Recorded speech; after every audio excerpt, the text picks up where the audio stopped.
ఈ రోజు పవన్ కళ్యాణ్ గారు మీ ఇంటికి వస్తున్నారు. మీ ఇంటి నుంచే ఒక వినూత్న కార్యక్రమం జనసేన తరంగానికి ఆయన శ్రీకారం చుట్టబోతున్నారు. మీకు ఎలా అనిపిస్తుంది? మాకు చాలా సంతోషంగా ఉందండి. ఎందుకంటే ఆయన ప్రస్తుత రాజకీయాల్లో ఒక కొత్త మార్పును తేగలడు అనే నమ్మకం మేము చాలా ఉంది, ప్రజల్లో కూడా ఉంది, యువకుల్లో ఉంది. సో ఈ విధమైనటువంటి ప్రోగ్రాము మొట్టమొదటిగా మా ఇంటి నుంచి పవన్ కళ్యాణ్ గారు ప్రారంభం చేస్తున్నందుకు చాలా సంతోషంగా, అంతేకాకుండా ఆయన చేస్తున్నటువంటి కార్యక్రమానికి మా నియోజకవర్గం తరఫున మొత్తము అందరికీ పవన్ కళ్యాణ్ అభిమానులకి మరియు జనసేన పార్టీ సిద్ధాంతాల కోసం పనిచేసే ప్రతి ఒక్కరూ చాలా హర్షధ్వానాలు తెలియజేస్తున్నారు.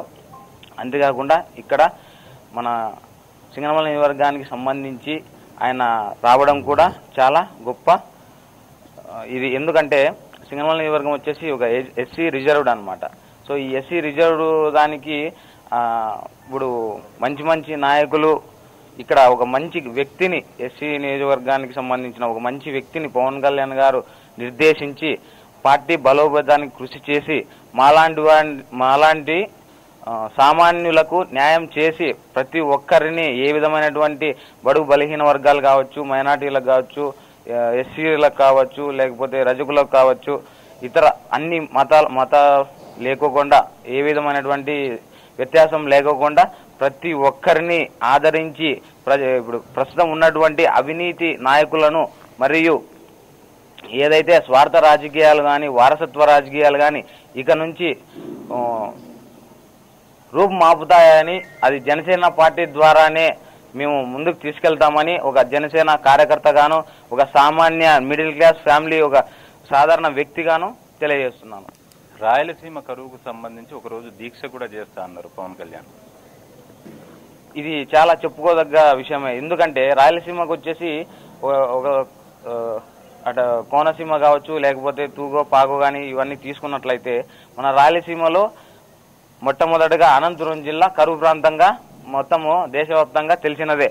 సో ఇటువంటి రాయలసీమ కోసం ఆయన ఖచ్చితంగా దీక్ష చేస్తే ప్రతి ఒక్క నాయకుడికి ప్లస్ ప్రభుత్వానికి కానీ, కేంద్ర ప్రభుత్వం కానీ, స్టేట్ గవర్నమెంట్ కానీ ఆయన చేసేటటువంటి ప్రతి ఒక్క కార్యక్రమము ప్రజల కోసం, ప్రజా సంక్షేమం కోసం ముందుకు తీసుకెళ్లి ఇప్పుడు ఏదైతే అవినీతి ఏదైతే దానికి సంబంధించి పొరపాట్లు జరుగుతున్నాయో ప్రభుత్వం ఏదైతే చేయాలనుకుంటుందో కొన్ని అక్కడక్కడ అవకతవకలు జరుగుతున్నాయి. సో ఆయన చేసే పనుల వల్ల అవకతవకలు తొలగిపోయి ఒక మంచి కొత్త యువ నాయకులు తయారయ్యి మన భారతదేశం కానీ, ఆయన నాట్ ఓన్లీ రాష్ట్రం అండి, ఈ దేశం అంతా మొత్తము ఒక కొత్త మార్పు తీసుకొని వచ్చి ఒక పెద్ద అమెరికాను ఇటువంటి దేశాల సరసన మన భారతదేశాన్ని నిలబెడతాననే నమ్మకం చాలా గట్టిగా ఉంది. అంతేకాకుండా ఈ రాయలసీమకి ఆయన వచ్చి ఖచ్చితంగా ఏదే దీక్ష చేస్తారు అంటే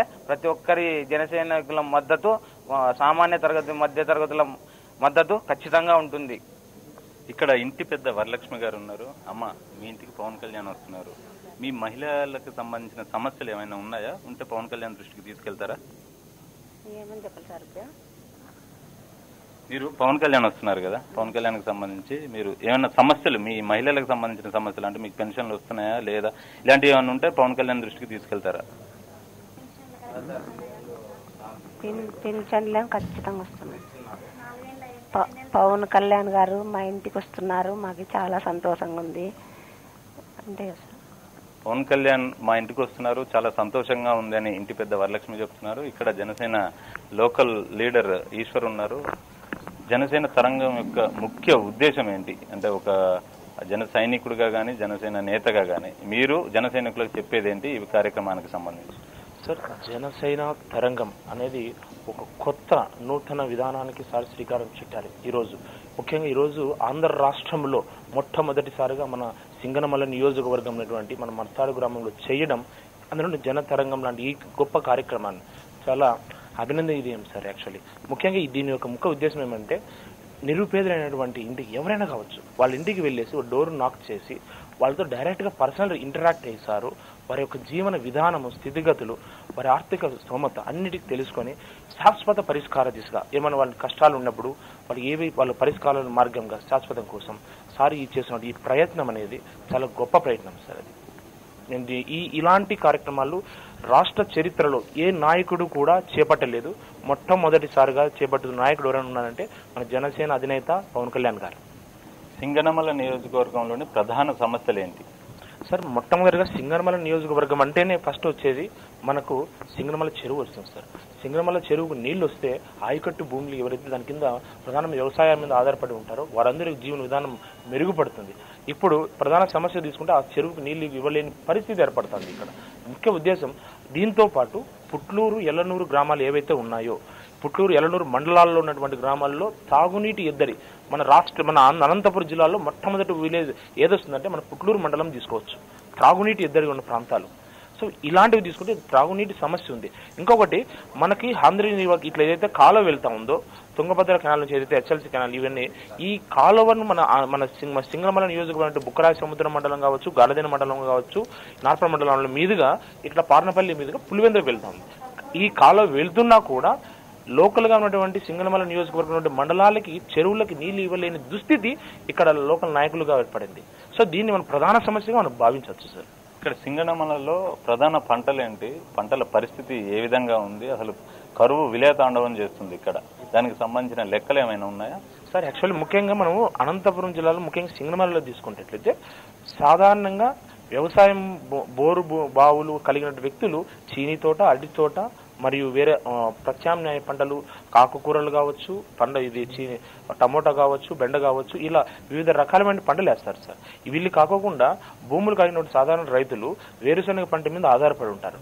కానీ ఇక్కడ వర్షాభావం, అతి తక్కువ వర్షాభావం వలన, అందులోనూ చెరువుల్లో నీళ్లు లేకపోవడం వలన ఈ వేరుశనగ పంట కూడా చేతికి రాని దుస్థితికి ఏర్పడింది రైతుకి. అంటే పెట్టుబడిని పెట్టినా కూడా తిరిగి రాలేటువంటి పరిస్థితుల్లో ఈ మన సింగనమల నియోజకవర్గం వ్యవసాయం మీద ఆధారపడ్డారు. ఇది కాకుండా ముఖ్యంగా చీనీ తోటలు మరియు అరటి తోటలు ఎక్కువ ఉండే ప్రాంతం మన సింగనమల నియోజకవర్గం.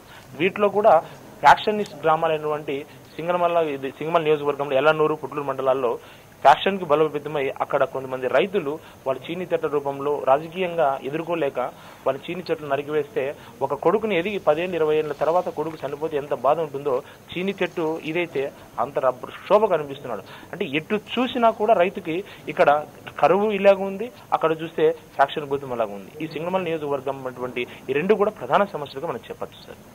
ఇంత కరువు ఏర్పడినా మరి ప్రభుత్వం నుంచి ఏమైనా నష్టపరిహారం, రైతులకు సంబంధించి పంట నష్టపోతే నష్టపరిహారం అందిందా ఏమైనా సార్? ఇక్కడ మనం ఒకటి గమనించాలా, సింగనమల నియోజకవర్గంలో తాగునీటి కరువు ఎక్కడుందని మనకు తెలుసు.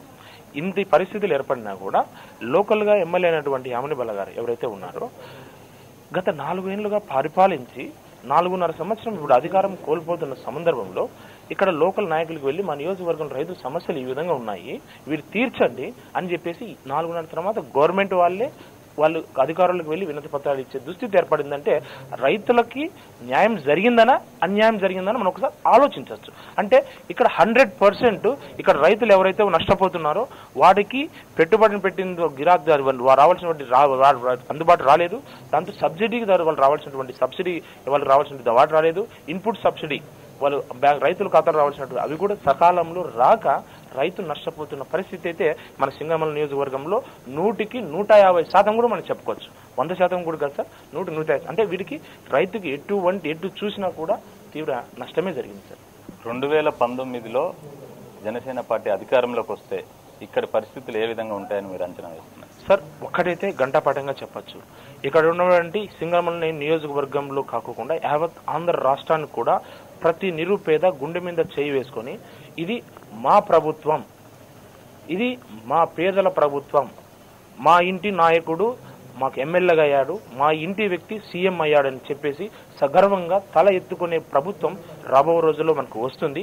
అది ఒక పవన్ కళ్యాణ్ గారి చేత మాత్రమే వస్తుందని చెప్పేసి నేను మాత్రం గస్తా. ఇది యావత్ ప్రజానీకం, పేద ప్రజలు, నిరుపేదలైనటువంటి ప్రతి ఒక్క పేద కూడా చెప్పున్న మాట ఏంటంటే పవన్ కళ్యాణ్ రావాలి, పాలన మారాలి, నిరుపేదల బతుకులు ఆనందదాయకంగా ఉండాలని చెప్పేసి ప్రతి ఒక్కరు ఇదే చెప్తున్నారు సార్. ఇది మొత్తంగా పవన్ కళ్యాణ్ 2019 ఎన్నికల్లో అధికారంలోకి వస్తే ఖచ్చితంగా ప్రజలకు మేలు జరుగుతుంది అన్నట్టుగా ఇక్కడ ఉన్న వాళ్ళు చెప్తున్నారు. అదే సమయంలో ఇప్పటి వరకు ప్రభుత్వం ఏమాత్రం పట్టించుకోలేదు, రైతులు తీవ్ర స్థాయిలో పంటలు నష్టపోయారు, అయినప్పటికీ నష్టపరిహారం చెల్లించలేదు. అలానే నీటి ఎద్దడి విపరీతంగా ఉంది అన్నట్టుగా ఇక్కడి సమస్యల్ని వాళ్ళు చెప్పుకునే ప్రయత్నం చేస్తున్నారు. Hello, this is your Nandu. Please do subscribe to New Waves Media. ఇలాంటి మరిన్ని మంచి వీడియోలు కావాలని కోరుకుంటున్నారా? అయితే పక్కనే ఉన్న గంట సింబల్ను క్లిక్ చేయండి. అలాగే సబ్స్క్రైబ్ చేయండి.